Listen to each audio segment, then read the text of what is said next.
Pertama, tentu kita semua berbahagia dan berbangga hati.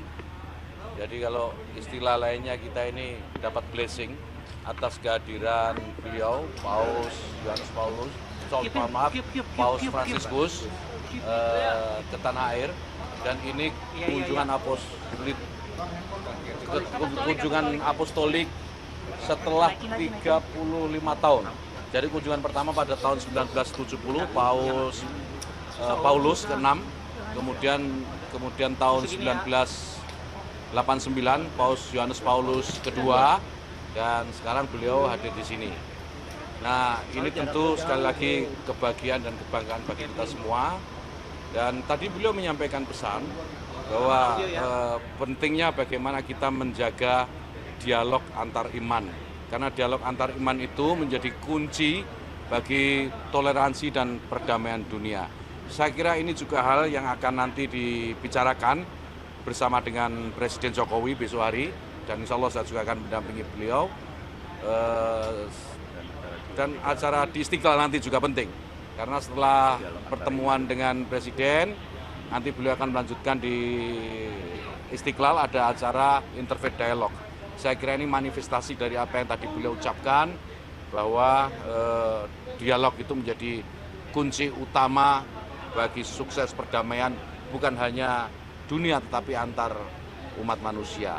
Nah, saya kira ini pesan paling penting yang disampaikan oleh beliau, dan tentu saya atas nama pemerintah menyampaikan selamat datang kepada Paus Fransiskus ya, di bumi Indonesia, di bumi Pancasila, di bumi keragaman, dan di bumi yang Bhinneka Tunggal Ika. Saya kira itu. Ini kan Paus Fransiskus tidak menggunakan mobil mewah itu ya. Innova ini apa itu buat pejabat Indonesia itu? Ya, saya kira ini luar biasa kesederhanaan beliau.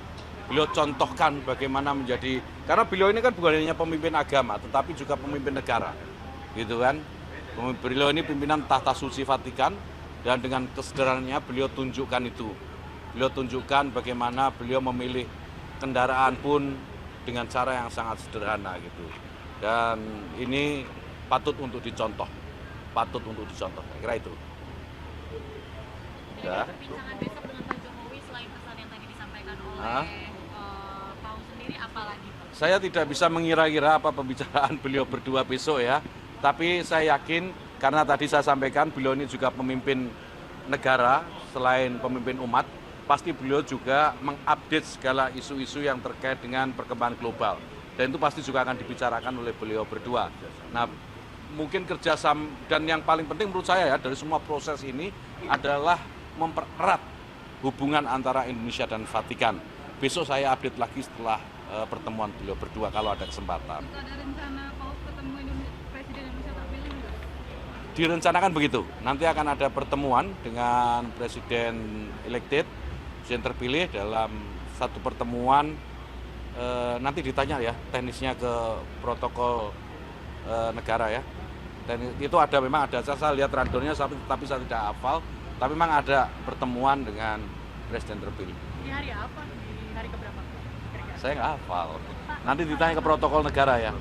Protokol istana. Hal-hal apa yang kemudian ingin disampaikan kepada Presiden sebagai Ya. pemimpin umat dan juga sebagai kepala negara? Ya, kita ingin tunjukkan bagaimana Indonesia ini berbeda-beda, banyak sekali agama, banyak sekali keragaman ya, latar belakang, tapi kita bisa tetap satu, diversity in unity lah gitu, kira-kira gitu. Jadi itu yang ingin kita sampaikan kepada beliau, dan saya kira tidak banyak negara yang memiliki keberbedaan seperti Indonesia. Dan ini pesan baik saya kira, dan kami berharap beliau Paus Fransiskus ini menyaksikan gitu ya bagaimana keberagaman di Indonesia itu bisa terpelihara dengan baik. Jadi itu. Sampun? Hah? Itu protokol mereka yang atur, saya tidak mengatur protokol. Berarti habis ini langsung ke Gedung Vatikan, habis itu nggak ada agenda lagi sampai besok? Istirahat dulu memang. Istirahat dulu. Mungkin ada yang mau disampaikan ke masyarakat Indonesia, Kan sudah. mungkin mayoritas agama Muslim Oh. yang ada kegiatan Jadi selama 3 begini hari. ya, kita ini ditakdirkan untuk hidup beragam. Takdir kemanusiaan kita itu takdir keberbedaan.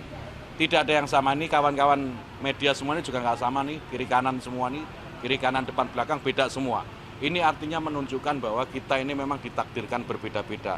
Tetapi dari pesan keberbedaan itu, yang penting bagaimana kita bisa menjamin bahwa kita semua saling bersatu, saling memahami, saling pengertian, memahami kekurangan dan kelebihan masing-masing, dan tetap menjaga persatuan dan kesatuan. Jadi kalau sekarang Paus Fransiskus hadir, kita harus maknai ini sebagai sebuah keberbedaan yang juga harus dihargai oleh seluruh umat manusia. Ingat, kalau Tuhan ingin kita semua sama, mudah bagi Tuhan. Jadi jangan meremehkan Tuhan. Kalau Tuhan menginginkan kita berbeda, yaitu keinginan Tuhan. Kita jangan melawan keinginan Tuhan. Oke? Thank you. Makasih. Pertama, tentu kita semua berbahagia dan berbangga hati.